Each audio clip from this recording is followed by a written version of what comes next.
aptuveni pirms 2 gadiem es sāku pievērsties tādam visaptverošam veidam, kā rūpēties par savu fizisko, mentālo un arī garīgo veselību. Un viens no maniem instrumentiem, ko es esmu izzinājis un pieredzējis un turpinu pieredzēt, ir augstumpeldis. Ja sākumā man likās, ka tas būs tikai tāds fiziskā rūdīšanās, tad sākot to darīt ikdienā, es pamanīju to, kā tas ietekmē visus manus līmeņus un ka tā tiešām ir tāda visaptveroša dziedināšanās un attīrīšanās gan fiziskā līmenī, gan mentālā līmenī, gan arī garīgā līmenī. Es sāku augstumpeldis pagājušajā gadu un izgāju dažādiem posmiem cauri, gan tādai ļoti lielai sevis pārvarēšanai. Es atceros pat savas domas, kad es pamostos no rīta, un man ir tāda pretestība, man galvā ir putra, un tā kā nē, varbūt Uldi šodien nevajag.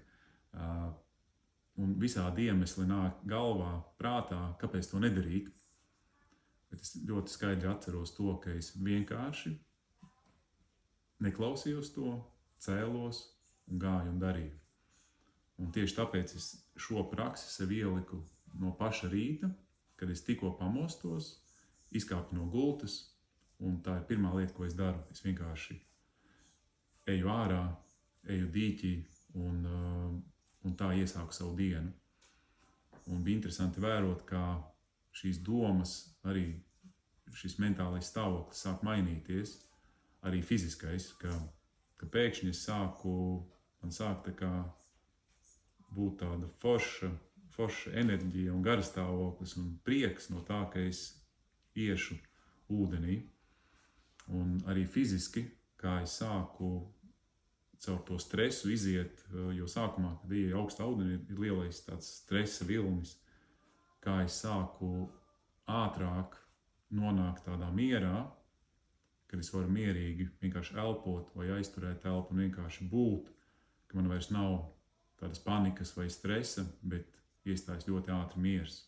Jā, fiziskajam ķermenim sākotnēji ir šoks, bet kā domas nomierinās, kā prāts nomierinās, kā visa sistēma nomierinās, es vienkārši lēnām elpoju un esmu tajā procesā. Un jā, pagājušajā gadā tā bija pirmā pieredze 3 mēnešu garumā, vairāk kā 3 mēneši, un šogad es atsāku. Tagad jau būs vairāk kā 3 nedēļas, kopš es ikdienā eju augstajā ūdenī, un ir interesanti vērot, kā ir mainījusies mana tā kā šī sajūta par augstumpeldēm, jo vairs nav šīs pretestības, vairs nav šo negatīvo domu, ka man to nevajag, varbūt atlikt, varbūt šodien tas ir par grūti, ka es jau mierīgi pamostos, uzvelku savu halātiņu un vienkārši eju. Un jā, ir kaut kādas dienas, kur es jūtu, ka ir kaut kā nedaudz savādāk. Katra diena ir savādāka, bet ir kaut kāda pretestībiņa neliela, bet tas vispār nav salīdzināms ar to, kam es izgāju pagājušajā gadā.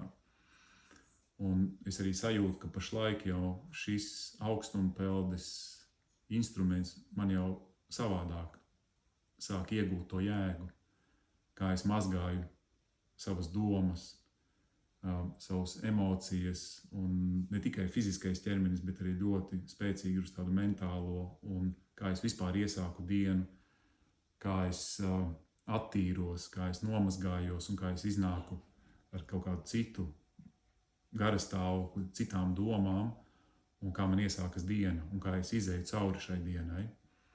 Un tas augstums, viņš ir dziedinošs. Un es pat pēc tam, pēc dīķa, noejot atpakaļ uz māju, es pat gribu kaut kādu brīdi vēl palikt tajā augstumā, pirms iet karstajā dušā, jo tas tā kā turpinājums tam attīrīšanās procesam. Un jā, tas ir viens no maniem instrumentiem, jaudīgs instruments, un esmu ļoti pateicīgs, ka es viņu esmu atklājis, un arī ar šo instrumentu esmu gatavs dalīties, atbraucot šeit uz Vangām. mēs varam kopā iet augstumpeldēs, vai kādā pasākumā, vai vienkārši atbraucot un paliekot šeit un ieaicināt jūs šajā telpā, ieaicināt šajā pieredzē un arī pieskarties šim instrumentam, kurš man viņš palīdzējis. Varbūt arī tev viņš var palīdzēt. Izkustēties, attīrīties, jā, un sajust iekšēju spēku, neskatoties uz ārējām vētrām.